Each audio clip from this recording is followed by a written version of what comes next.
So it's Saturday in the Yoga Scoot studio, and we're here's the transmission pan. I want to show you this. I just painted this up because it looked like a dog's ass, so I took it off. Saw a guy do this with the zip ties on another YouTube channel. I really like how that works. So he gets it close and he cuts them off, and it kind of just beats that whole making sure your pan is your gasket's not stuck up. I'm trying to do that without silicone. I think it's fine, but we'll just, I don't know. I don't want to get putting like gobs of silicone just because. So I got a little obsessive the other day, kind of got silly, and I tried to find with those pan bolts. Like, I'm not usually this pedantic, but apparently I am now in my 40s. Welcome to this. But these are all transmission bolts, pan bolts between the two cars. And I found, let's see, these are the ones I want to do. So these are the LGs. So they got LGs. I've noticed LGs in other places. So I got 1, 4, 5 LGs, 6 LGs, 7 LGs, 8 LGs, 9 LGs, 10 LGs. So I got 10 LGs, takes 14 bolts. And then I got, I had 4 something else. What was it? These ELs. Yeah, so I got 4 ELs.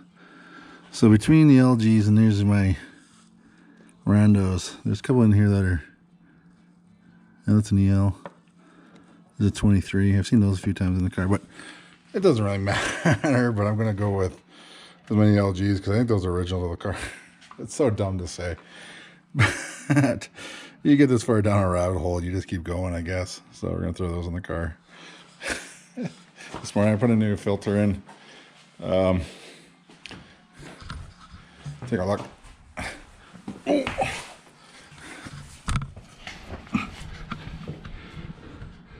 So I put a new filter on the other night.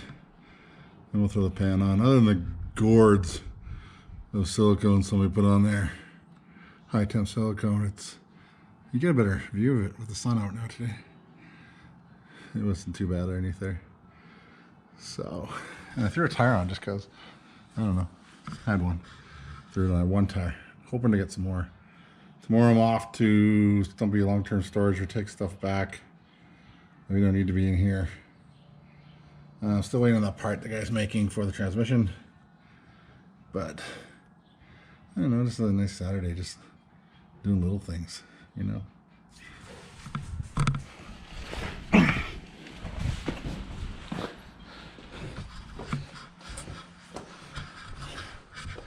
This stuff is all going back to long-term storage. Don't need the engine hoist anymore. Don't need the parts transmission anymore. Don't need the door cards. Probably a couple of other little things.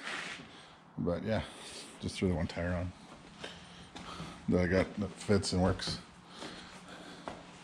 I don't know, look better. Let's go on YouTube. We're back at Stumpy long-term storage, and we're back on the parts car here. And I was just getting up the air because we're gonna pull. I'm a little tired. Just jack this thing up. But I'm gonna pull.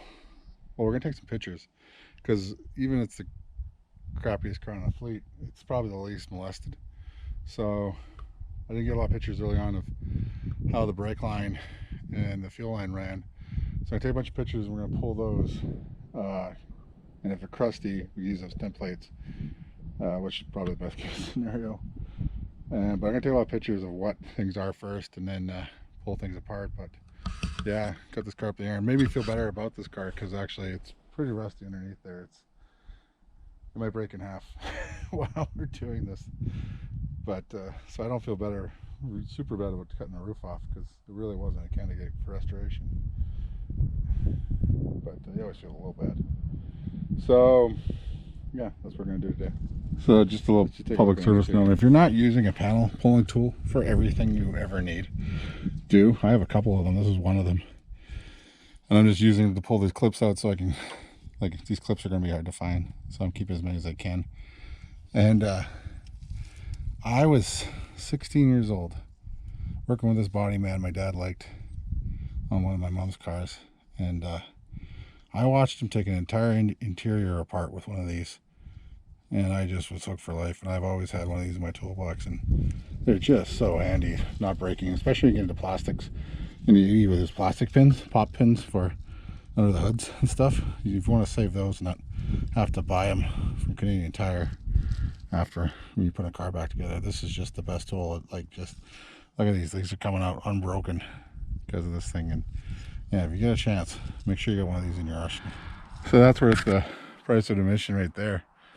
That's the whole fuel line all together. It didn't break apart either. You even got the 2 bolts out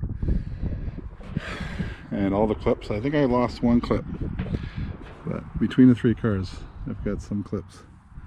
Yeah, well, I lost one right there. It broke, but this clip is intact. This clip's intact. This is where it goes into the subframe. You've seen me work with the other end of that, and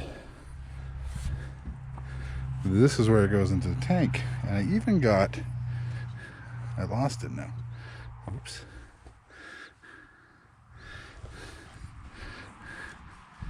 A little piece of metal right here.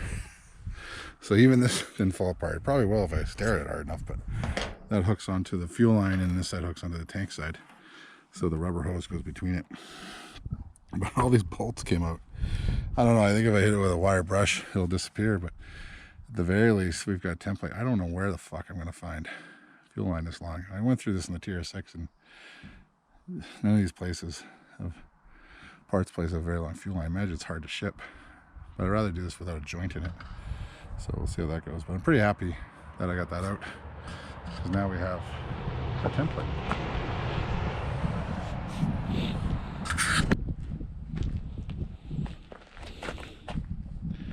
So in all, a pretty fruitful endeavor. Can't even see in the camera. So it must be right there, yeah. This is the brake line. I didn't break it. I got it out of the car. Got all the clips came off of it. Like here's the part, we've seen this a few times. That's the distribution block. And those are all the clips. And then I grabbed some parking brake stuff I needed and some rear bump stops. So all in all, pretty fruitful endeavor so far. Pretty happy with that. The weather's been good too. It's been nice. I had to do a little bit of opening up the carpet for me. Cut that little corner out. So, but other than that, it came out nice.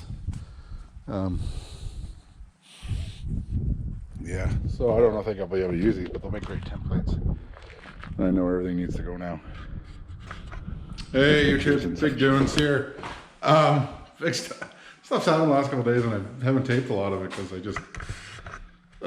I didn't think I'm going to do anything, and then I come out here and I do stuff. And biggest thing today, though, is we've got opening stuff one hand. We got this.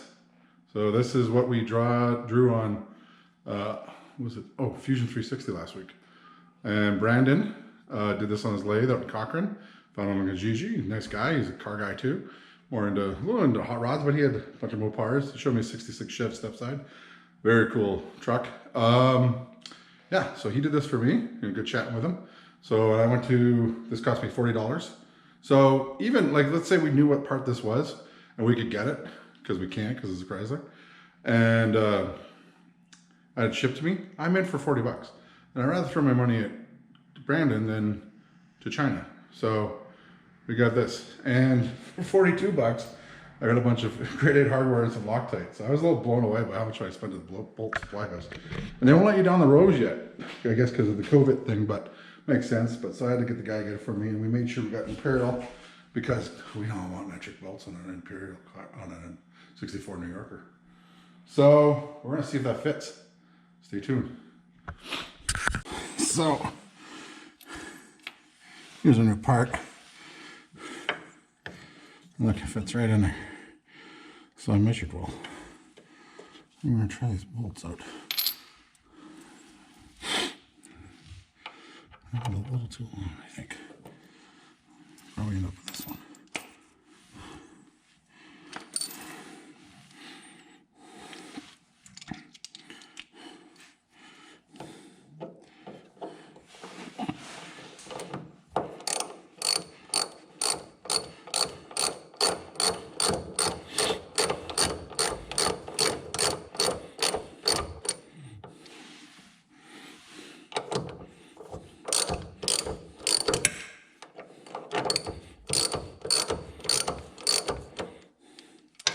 Yeah, I think that's going to be the length we're going to need. So, take that out.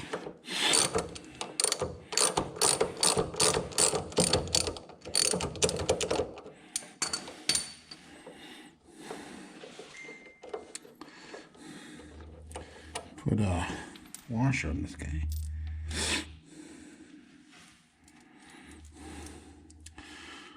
Little thread locker. Hate to lose this part going down the highway. Love to be going down the highway, but I assure you I'm putting a thread locker on this right now. Just can't get it in front of the camera. All right, put it through here. No, I don't think this is going lined up. Ouch. So let's see if we can get this to line up. There we go. Let's see if that goes in. Let's see if it's not crossfade.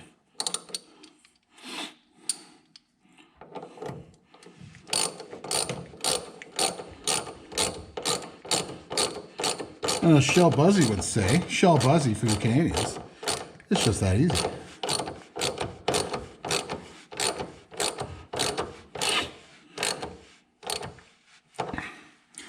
Look at that. You got it like that. Geez, that looks good. I'm happy with that. So, what we've done here is we've gone from, it turns out there was a metric bolt too in there, so boo to that. So we've gone from this guy and this guy, greasy bolt washers, to this. And that might not be, when I looked on some exploded views of 727 stuff I found online, some guys got a good 364, 300 page. And I could not find what that part looked like. And all this older stuff, it's just blurry. So I'm hoping it looks something like that. But if it doesn't, this looks pretty good anyway. We can live with that. Okay? So, yeah, so that's in there. So now the transmission's buttoned in. So it's buttoned in at the engine, and that's the only thing other than the engine that holds it in there. So it's held in by the engine, and actually that holds back the engine in. So our transmission's buttoned up. I'm happy how that turned out. I'm really happy with that, actually. Grade 8 bolt and the piece. So that went from a figment of my imagination. So basically from some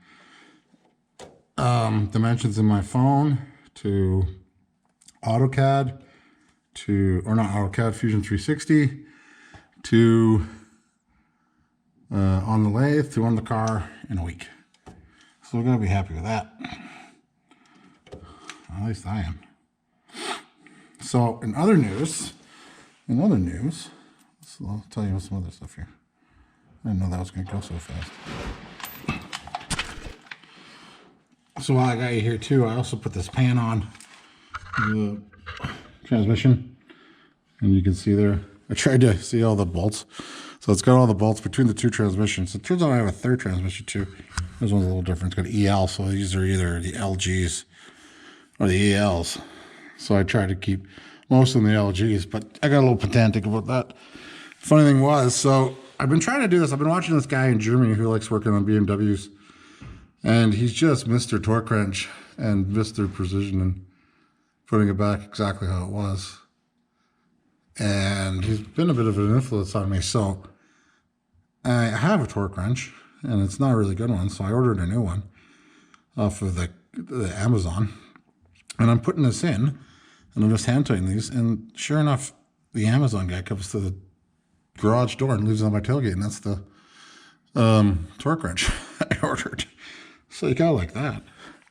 So these are all torqued to spec. So I tried to do this without, so I cleaned up both surfaces, put a new gasket in there. I think I got some video of that. And then I just torqued these guys in to spec with the idea that if I put it together right, it shouldn't leak. So instead of just going straight to, oh, I got to silicone the shit out of this, I'm trying the theory that if you put it back right, it'll work the right way, because there's just still fucking high temperature silicone over here. The guy had it all over everything. like baby shit to a Hudson Bay blanket. But yeah, so we're going to try and do it right. And if it leaks, it leaks, and we'll deal with it then. But at least we try to put it together the right way once. So by now you've probably seen the footage of me taking that fuel line off the blue car. I don't know how much of that I got, but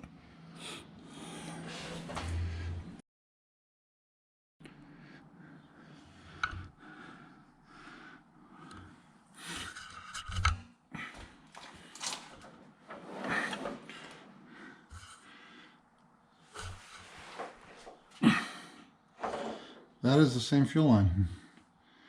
That is the fuel line off the green parts car, the blue parts car.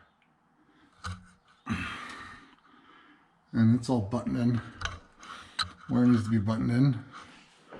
And it's got all the clips where it needs to have the clips. And that's exactly how it came out of the showroom. I am so happy with that. I kept thinking, so there's not any footage of me cleaning this up, because when I was cleaning it up, I kept waiting for it to break. I figured it was being held together by undercoating and hope. But no, once all the undercoating came off of it, it was like brand new. I gave it a little bit of color just to get rid of the brown of the rust color. I probably could have soaked it in something, but I just had a little bit of flash and I just wiped it down a few times. But look at that, like there's a little plastic or rubber joiner that goes on there. And then over here at the back end, that's where it goes into the fuel tank. So that's the fuel line done. Like that's worth going to long parts storage right there. And the parts car, like when I did the TR6, I needed 8-foot fuel line. And God bless me, try to find one of those. They don't exist. I don't know what happens or how you bring them in. I imagine if I went to an industrial place, I could have found it, but just parts places, I ended up putting 2 4-foots together, I think, or 2 5-foots, and making a fuel line. It's got a joint in it. It bugs me to this day. So, and I have this all bent. Like, imagine having to do all these bends. You know, I'm just going to use it as a template. I think I'm probably on video saying that because it looks like it came from the bottom of the ocean when I took it off. And just compare how disgusting it was to be under the other car and how nice it is to be under this car. So I'm pretty happy with that. Pretty happy with that. Very nice. I have high hopes. I haven't cleaned up the brake line to the back yet. I have it. But I got high hopes for that now. Now that this did this. Like even when I did the fuel injection on Thelma, I broke the fuel line a bunch of places because of rust. So I'm just blown away.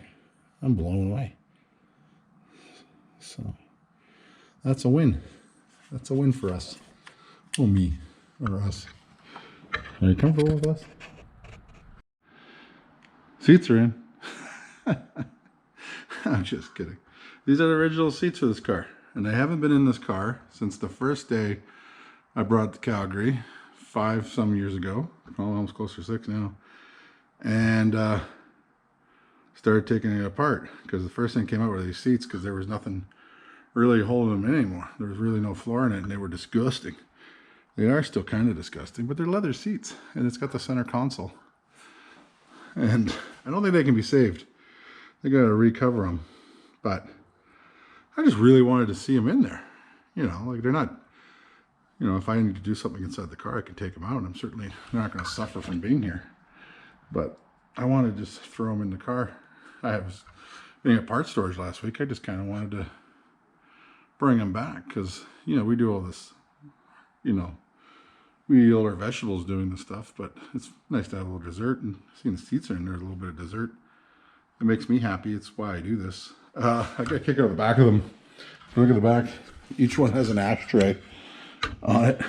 So, you know, Thelma has ashtrays in the side panels, but these got ashtrays in the back of the seat. They still work. And then there's the lighter down there. I still got the lighter in it. So this is, you know, like it's interesting. I always, even just now, I was showing you the part I had made for the transmission. And I looked farther up into the transmission above where I put that part in. There's another hardware store bolt in there. So I'm just chasing my tail with these hardware store. And the transmission seems to be the worst case scenario. But the New Yorker that came from California just molested. Like, obviously it's got 383 in it and somebody did some work on it. And pretty good work, actually. But it's got all these off-spec bolts and everything else in it. And it's hard to figure out. Like, it's not telling you the truth everywhere. This car just tells you the truth. And the fact that the lighter's in there. The lighter is still in there. It just blows my mind. Like, how quickly would that go missing normally? So this car is, you know, as bad shape as the blue car and this car, because it came off the road in 81. And in 81, they were only less than 20-year-old, just old cars that somebody wanted the drivetrain out of. People pretty much left them alone. So, Grandpa's car, you just kind of left it parked out in the field there, and no one pissed around with it too much. So no one thought of it as a hot rod and started pissing with it. So it's nice to see these honest things where things are just left alone. And I like that with the lighter. Even little telltale things like that make me happy. That's kind of what I want when somebody, let's say 30, 40 years from now, somebody goes through this car and they get underneath of it, and I might be being pedantic with the bolts and the transmission and everything else, but I don't want anybody to think I'm there, or at least very much confuse them that it looks like this transmission might have been out of this car. Like, it's so weird that, you know, it looks like it never been touched, but at the same time, this engine doesn't belong here, so it's weird. So I kind of want to look like it was done at the factory, and that's kind of the standard I'm holding myself to. Now, I'm not saying I'm going to reach it all the time, but when we can, we'll do that, and we can't, we'll use grade 8 bolts. So that's the standard we're holding ourselves to as we go through this. Because if we don't do that, then we're just pissing around, aren't we? So you might notice there's 2 rear axles here, and you're not wrong. The front one closest to the car is the one that came in the New Yorker that came out of California, and that one is the original one for this car. And when I was in parts storage this week, I looked at this thing, and it's bad shape. Like, there's a big, how do you even do that? How do you even put a big dent like that in the back of it? And I was going to leave it. I've cut most of it away. Like, it's just, it looks like it came off the bottom of the ocean. But I couldn't. Like, I have this thing with me. If I don't do something because it's hard, I give myself shit. So the fact that it was more convenient just to leave it there than bring it with me, I had to bring it with me. Because, like, the next step here is we gotta go through this axle, and it is going to be that axle, like the one that doesn't look like it came out of the bottom of the ocean, because this one's just, with that dent, holy crap, it's just too far gone. But there might be some, I don't know. There might be some parts we end up pulling off of this one, but it's here now, so we can go through it. They're both 742s. I thought maybe that one was a 741. But they're both 742s, but they're marked incredibly differently, so they probably came from different factories. Or maybe that one's later, like it's got larger numbers on it.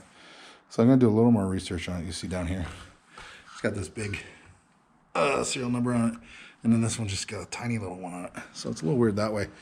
I also want to open both of them up. So I can't open them up until I can get the hubs out, because the axle's got to come out, and then the third member pulls straight up if you undo all the bolts, or pull straight forward. Because I want to see what gearing I assume it's the same gearing. Like, I assume no one pissed around with it. But then again, because some of these, like, it's funny, like if you look right here, we've got some yellow markings right here, which makes me think maybe this came from a swap meet. Because right here, I think it's this one. Yeah, maybe it's the other one.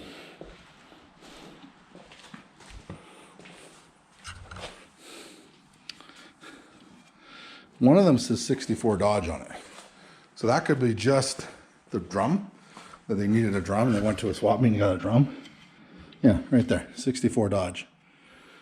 Or it could have meant this whole axle came from a swap meet. So what are we dealing with here? And especially that they're so different. Like, they're both 742s, both same length. But then we got this yellow marking here. So I do want to pull the third members And I got a gasket for it. Hoping not to do the outside seals, but we might end up doing a pinion seal, maybe two. But we want to do it right, do it once. I mean, like you guys, I'm in a hurry to get this axle in the car, but at the same time, you know, we want to do it right. And it's not the same as doing the motor, but, you know, and I need some flat too. I don't have any flat black right now. So now the stores are opening up again, I can go get some flat black for it, because I don't want everything to be so shiny. We're way too shiny so far. So yeah, I want to clean all this up. But look at that. Maybe, I don't know. Maybe I should have brought it back with me, but I did. So there you have it. It's here. And then when we don't need it anymore, we'll take it back into storage, or maybe I'll sell it. So if he wants to buy it. Because I have a third one too, because the green car has one under it also. I'm rich with rear axles, such as I am with transmissions too, it turns out. We got this dog bone. This one came off. I have no idea what happened to the dog bone from the California car, but this one came off the green car. One of the bolts broke, so it made my life way easier. So we got these two, and we got all the bushings for that. Still got to clean up those. We brought some other stuff back from long-term storage. We brought parking brake parts. I know I have the parking brake parts somewhere, but I want to bring it back too. So that's the hooks everything together. And they have these rubber grommets on it. I may put those back on too. And then there's these brackets that hold it where they're supposed to be. These are bump stops for the rear axle. Again, I know I have these, but I think I'm missing one box somewhere that I've misplaced a box. Because I knew I have these, but I pulled those off anyway, and those can clean up. Yeah, and that's from Bolt Supply, and this is what I'm talking about, the little hoses and connections. So we'll go through and do all those. And then I found some heater parts. Or what did I find? Oh, those are door parts. So we're finding things. And then what else did I bring back? Oh, I brought this back. This is my travel bag of stuff to take with me when I'm going to parts storage. So I have all my tools. I brought this back because I'm pedantic. I'm being a nerd. But you see where somebody cut the corner off there? And I don't know why. And maybe we'll find out why once we put the old one back on. So we won't throw that away, but why not have one that doesn't have the corner cut off if we have it? Like, it takes, you know, 5 minutes to paint it up and put it on there. So yeah, and that's different. Look at that. The plot thickens. That is different too. I didn't even notice that. Like right here. Right. I can't do it. Right here and here is different. So I don't know. Both of them are like that though. So maybe I bring the other one back so we have the right ones on there. I don't know. It doesn't matter. It doesn't matter. I get it. Like, I'm being silly. But I figure let's err on the side of doing it right. Because if we don't have to take shortcuts, let's not take shortcuts. The better picture of the starter. Everything in there with the daylight. So started cleaning these guys up a bit, and it rained. So all for naught. But I don't know. We'll see what colors they turn out to be. They should go flat black too. And I took the other thing I wanted to do. I took lots of pictures of the car because we don't have that car has been not touched. So it's good to have pictures of it, of how it should be. But yeah, so I got both these axles here. So yeah, I don't know if you guys know about this. Here's a little thing is that, so this is the driver's side. And if you look at these, here's one. These turn the wrong way. So in 64, they were still doing where driver's side turns opposite thread, left-hand thread, and the passenger side turns right-hand thread. As I found out, I reminded myself again when I threw this tire on the other night. And this is the one, I like these tires. This is, I'd never find another one. A Dayton Deluxe 78. I don't know what year it's from. but I like it. It's an H7814.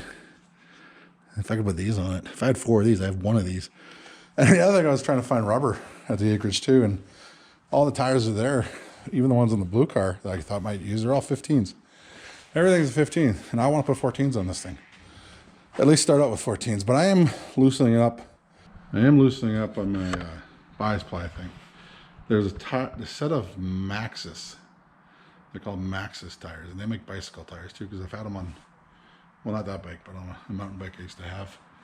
And they make a tire that has like a 3/4 inch stripe and is a 215/70 R14. And I like that size, a little skinnier. So the ones, those Cobras are 225s, and they just look way too meaty. I understand you want to fill that wheel well. As some people pointed out, like these wheels sit way in. Like this is before the Pontiac Y-Track stuff. It does look like a Buffalo on roller skates a little bit, especially if you go to like a 215, but or 825. 215 should be. I think the 215 might look right. And then like I want it to be drivable, so we'll. I'm looking at those. They're about $100 a piece. So if I could buy those locally, I saw them in the States. And I called the Maxxis guy, but he didn't know what the hell I was talking, or one of these places. But I'll follow up. If and they're $100 a piece, and if I don't have to fly them in, even if Canadian are $125 a piece, then I'm in at that for 4 tires, brand new tires that I like looking at, that I'm not just having on the car while it's being rebuilt. So, and then when we get some money and the economy opens up again, I will do a set of Biasplies just for shows, just to mess with everybody, because. I think I like the look. I don't know if I like the look. We'll see how it goes. Maybe I just like spending money, but I don't like spending money. But anyway, thanks for watching this week. I'm not sure how this is going to edit together because, like I said, I missed some stuff. But I hope it works out. And I hope you're staying well. Things are opening up again. Here in Calgary, they're going to open up restaurants on the 25th, hopefully, unless we have a big surge. So I'm getting excited about that. I'd like to hit some breweries. And thanks to, I gotta do something for you. Thanks to My Star Collector Car for the Gentil Chapeau. Obviously, my wife thinks my Cabela's hat is something to be thrown away because every time it lands in the house, it gets thrown out the garage door. Like right now, it's in the trunk of a car. But yeah, good looking hat, eh? Your car, your story. MyStarCollectorCar.com. Check it out. So yeah, that's it for this week.